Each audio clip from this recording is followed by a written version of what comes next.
Bon, alors le Maroc, je pense que jusqu'à maintenant, c'est le pays le plus accueillant que j'ai visité pour cette série.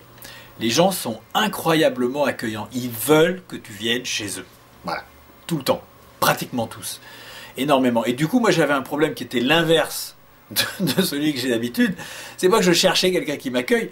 Je cherchais à choisir la bonne personne. Celle qui allait me raconter des trucs marrants, qui avait un contact qui s'établissait d'une manière un petit peu originale, etc. Donc, c'était inhabituel. Et alors surtout, on a profité du Maroc pour faire un voyage de presse. Alors un voyage de presse, ça veut dire qu'on a emmené des journalistes sur le tournage. Alors, il est bien évident que dans le cas d'une série comme J'irai dormir chez vous, c'est un peu contradictoire de partir avec des journalistes alors que le thème de l'émission c'est de partir tout seul et de se faire inviter chez les gens. Mais on s'est dit qu'au Maroc, c'était l'endroit où on pouvait faire ça. Donc ils sont venus 2-3 jours. Il y avait 6 journalistes et un photographe. Et parce que je me doutais que dans la Médina de Fès, où il y a quand même vraiment beaucoup de monde, on passerait un petit peu plus inaperçu. C'était quelque chose qui était plus faisable. Et puis surtout, il y avait une très bonne idée.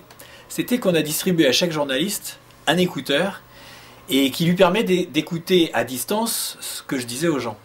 Et ça, c'était très important parce que si des journalistes sont juste à côté de moi et que je commence à prendre contact avec quelqu'un, ça ne va jamais fonctionner. C'est pas possible que ça marche. Il n'y aura rien d'authentique. En revanche, s'ils sont à 20 ou 30 mètres, dans un souk où il y a énormément de monde, dont des touristes, bon, ils passent un petit peu plus inaperçus. Et en même temps, c'était vachement intéressant pour eux parce qu'ils voyaient en temps réel comment moi j'arrivais à établir le contact ou comment éventuellement je me faisais rembarrer. Bon, c'est pratiquement pas arrivé au Maroc, mais c'était beaucoup plus piquant, pétillant, parce qu'on ne savait pas ce qui allait se passer.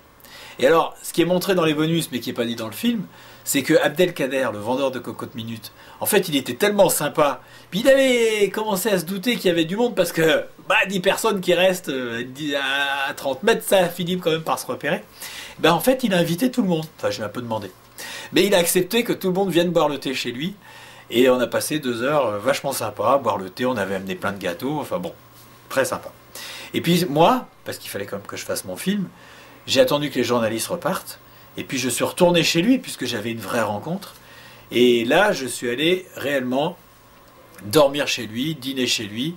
Et je garde effectivement un très très bon souvenir de tout ça. Et c'est ensuite seulement que je suis parti dans le sud. Alors cette petite entorse à la règle de J'irai dormir chez vous, qui est d'être toujours tout seul, il fallait bien aussi s'occuper de la promo. Donc voilà, maintenant vous le savez. Et le Maroc reste de toute façon un des épisodes les plus chaleureux et un des pays les plus sympas que j'ai parcouru.